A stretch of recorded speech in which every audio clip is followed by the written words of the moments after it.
Erectile bond के माध्यम से हमारी चुनावी प्रक्रिया में जो अकाउंटेबिलिटी और ट्रांसपेरेंसी थी उसको बिल्कुल खत्म करता था। एक कंपनी, कोई भी एक कंपनी है जो अपने मुनाफे, लगातार जो मुनाफा उसका होता है 3 वर्ष का मुनाफा जो दिखाई है उसमें से 7.5% तक पॉलिटिकल फंड को, पार्टी को वो चंदा दे सकती थी। ये पहले का था। तो अब ये पुकारे आबले माँ नदिया के किनारे।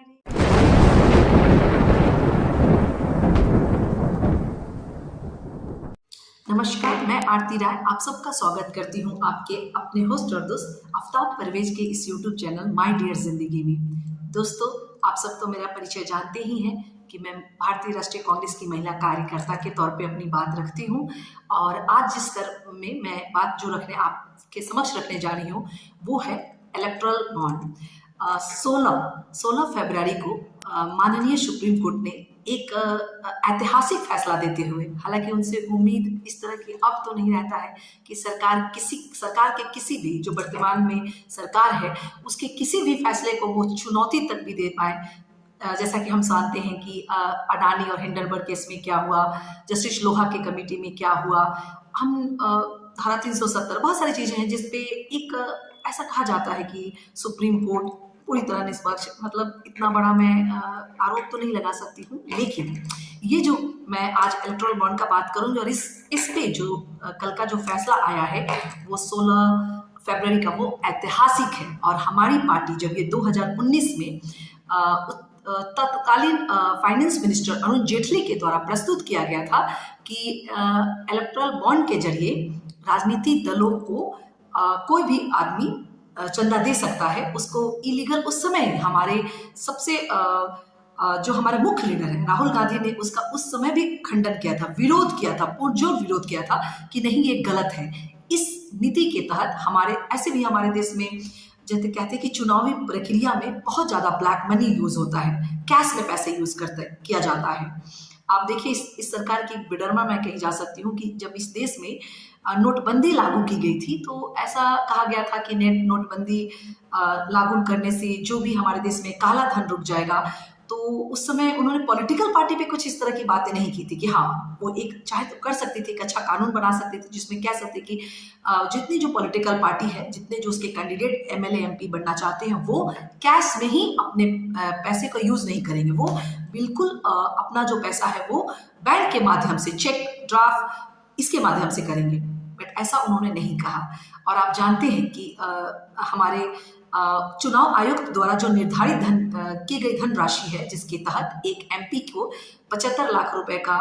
किया गया कैटेगरी, इससे ज्यादा वो खर्च नहीं कर सकते हैं, और एक एमएलए को 45 लाख। लेकिन सर विदित है, आम जनता इससे वाकिफ है कि कितना ज्यादा पैसा, मतलब एक कॉन्स्टिट्यूशन में तो एक एमपी एमएलए का कैंडिडेट 200 करोड़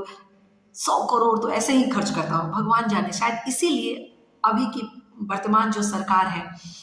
वो जनता से जुड़ी और जनता को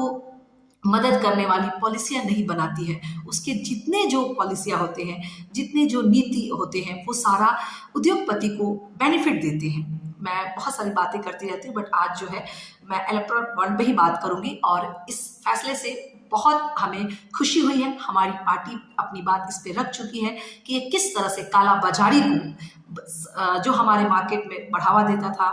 और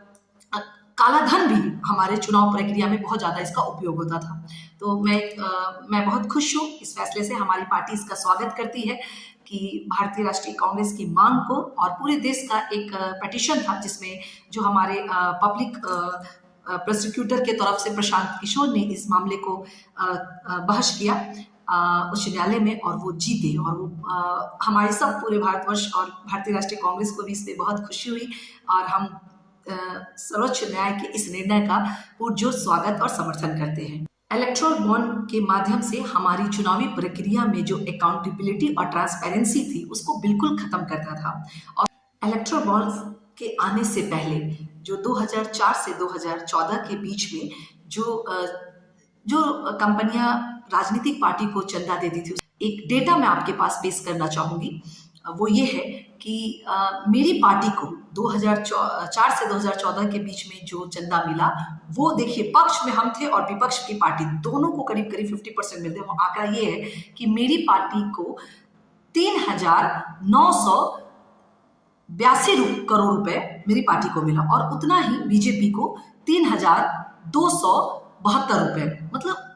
थोड़ा सा ही कम मेरी पार्टी से मिला। लेकिन अब अभी का आंकड़ा देखिए, जो कंपनियां या कुछ ऐसे लोग जो एसबीआई से बॉन्ड खरीद सकते थे और राजनीतिक दलों को चंदा देते हैं, उसका एक आंकड़ा सुन के आप आश्चर्यचकित रह जाएंगे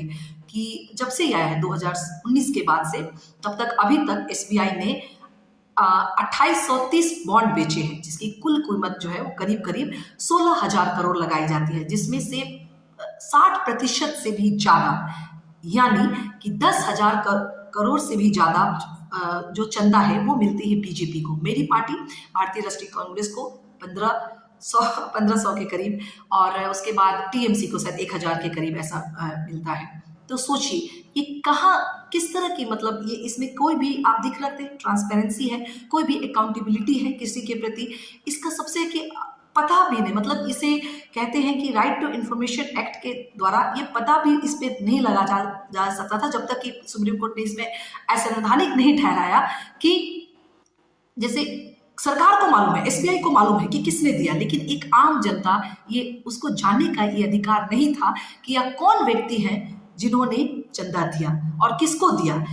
ये भी नहीं जान सकती है। सरकार जानती है एसबीआई के माध्यम से बॉन्ड बेचते थे, तो ये पूरी तरह से कानून गलत था। भारतीय राष्ट्रीय कांग्रेस इसका बहुत ही जोर विरोध करती थी पहले जो थे उसके माध्यम से हम सभी जानते हैं कि एक कंपनी, कोई भी एक कंपनी है जो अपने मुनाफे, लगातार जो मुनाफा उसका होता है 3 वर्ष का मुनाफा जो दिखाएगी उसमें से 7.5% तक पॉलिटिकल फंड को, पार्टी को वो चंदा दे सकती थी। ये पहले का था। तो बहुत अच्छी बात है कि एक विश्वास आम जनता का हमारे सुप्रीम कोर्ट के प्रति बढ़ा है और मैं ऐसा आशा ही नहीं बल्कि पूर्ण विश्वास करती हूँ कि भारतीय उच्च न्यायालय ऐसे फैसले दे जिससे आम जनता में एक विश्वास बढ़े, क्योंकि वो तो ऑलमोस्ट खोता सा जा रहा है। जो पिछले कांड हम देख रहे हैं, किसान आंदोलन को आप देख लीजिए, वो चल ही रहा है, लोग लड़ ही रहे हैं, बहुत सारी बातें हैं। तो ये फैसला बहुत ही ऐतिहासिक था और हम उम्मीद करते हैं जैसे जो पब्लिक प्रोसिक्यूटर होते हैं प्रशांत भूषण ने इस बात को कहा कि जैसे और जो हमारी मांगे हैं, जैसे इसमें सुप्रीम कोर्ट से एक और महत्वपूर्ण मांग थी, वो है ईवीएम को सुना जाए। और ईवीएम के मामला को, मतलब मैं कहती हूँ कि मैं चूंकि एक पॉलिटिकल पार्टी से जुड़ी हुई हूँ तो मेरा इस पे और एक मत बनता है। मैंने इस पे वीडियो भी बनाया है अपनी पार्टी का, उसमें जो पक्ष है मैंने वो भी रखा है। बट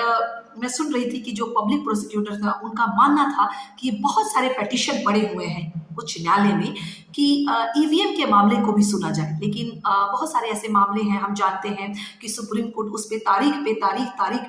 लगा देती है, उसको आगे टालती है। मैं ऐसी आशा ही नहीं बल्कि पूर्ण विश्वास करती हूँ कि जिस तरह से ऐतिहासिक फैसला उन्होंने इलेक्ट्रॉनिक बॉन्ड के बारे में लिया है, जिससे कि उनकी मतलब उनके प्रति सहानुभूति आम जनता में जगी है कि हमारा कोई तो है जो हमें सुन रहा है।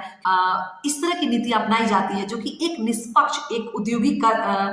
जगत के लोगों को फायदा पहुंचाए, और वो ऐसी सरकार नीतियां बनाती है। और हम देख सकते हैं, हमें एक आंकड़ा बना, जैसे क्विड प्रो को भी इसमें बढ़ावा दिया जाता है ऐसी नीतियों के माध्यम से, उसका जीता जागता एक उदाहरण मैं आप सबके समक्ष रखना चाहती हूँ, और वो ये है कि आपको मालूम है 2014 से पहले भारत के एक उद्योगपति जो है हमारे, जिसका नाम आप हमेशा सुनते रहते हैं हमारे पार्टी के शीर्ष नेता राहुल गांधी के द्वारा, कि उनकी जो टोटल पूरे विश्व में जो उनकी उद्योगपतियों में जो उनका स्थान था, पोजीशन ऑफ रिचेस में, उसमें उनका 609 था। और सीधे वो छलांग मारते हैं, और कौन सा वो क्यों जानते हैं कि वो दुनिया के दूसरे सबसे बड़े पैसे वाले बन सकते हैं। ये कुछ और नहीं, ये इलेक्ट्रल बॉन्ड का और क्विड प्रो को का सबसे अच्छा उदाहरण इसे आप कह सकते हैं। जैसा कि पहले जो अदानी के बिजनेस थे वो अदानी कम्युनिटीज था, अदानी लॉजिस्टिक था, शिप फ्यूलिंग थी, उसके बाद अडानी सोलर था, थर्मल पावर था, कुछ थे उनके। लेकिन एक आंकड़ा अब सुनिए जिसके माध्यम से मैं आपको ये बता सकती हूँ कि उनका बिजनेस किस रफ्तार से बढ़ा है, और रफ्तार से नहीं, इसमें एक मुहावरे का मैं प्रयोग करते हुए कहना चाहूँगी कि यह दिन दुगना रात चौगुना की तरफ बढ़ा है। और उसमें एक एग्जाम्पल ये है, आप उनके नाम सुनिए, जैसे thermal power, solar power, wind power, mining, defence, research, port, airport, उड़ान, सोलर स्टेशन, सीमेंट, गैस, इतने सारे क्षेत्र में वो नहीं थे। तो पूरी तरह से मैं ये कह सकती हूँ कि ऐसे ही फैसले सुप्रीम कोर्ट ले जिससे आम जनता में बहुत अच्छा रहे। इसका एक एग्जाम्पल मैं और दे सकती हूँ कि वो ईवीएम जैसी महत्वपूर्ण मुद्दे को कल, चूंकि मैं बिहार से हूँ, तो कल राजीव कुमार जो कि हमारे मुख्य चुनाव आयुक्त है, उनकी मुलाकात हमारे भारतीय राष्ट्रीय कांग्रेस, आरजेडी और माले और सारे विपक्षी दलों से हुआ। तो हमने एक मांग रखी है, इसमें अपनी मांग उनके समक्ष, तो मुझे आशा ही नहीं बल्कि पूर्ण विश्वास है कि जो हमने रखा है ईवीएम को लेकर उच्च न्याय का, उस तरह से ही मांगे सुप्रीम कोर्ट भी उसमें डेट पे डेट ना लगाए। और उसका डेट जो है, शायद ईवीएम पे सुनवाई की डेट जो है वो 20 मार्च को कर दी गई है। तो इस तरह के ऐतिहासिक फैसला माननीय सुप्रीम कोर्ट देते रहे, जिससे आम जनता में, और मैं तो एक पॉलिटिकल पार्टी से जुड़ी हुई हूँ, उसमें उनकी पारदर्शिता, उनके प्रति जो एक सहानुभूति होती है और एक निष्पक्ष रूप काम करने की जो छवि कहते हैं वो बनी रहे। विश्वास जनता का जीतना ही सुप्रीम कोर्ट का काम है। और जब सरकारें अच्छे से काम नहीं करती है तो उसका आईना दिखाना भी सुप्रीम कोर्ट का काम है। बट विगत कुछ फैसलों से ऐसा नहीं हुआ, बट इस फैसले ने सबका दिल जीता है। और मैं इसके लिए अपनी पार्टी की तरफ से सुप्रीम कोर्ट का, क्यों बहुत अच्छा उन्होंने काम किया इसमें, मैं इसी तरह से सरकार से वो सवाल और जवाब डंके की चोट पे रखती रहे, जैसे मेरी पार्टी, मेरे नेता, हम सब कांग्रेसी रखते हैं। और इन्हीं शब्दों के साथ मैं अपनी बात को समाप्त करती हूँ। आप सभी जानते हैं कि जाते जाते मैं एक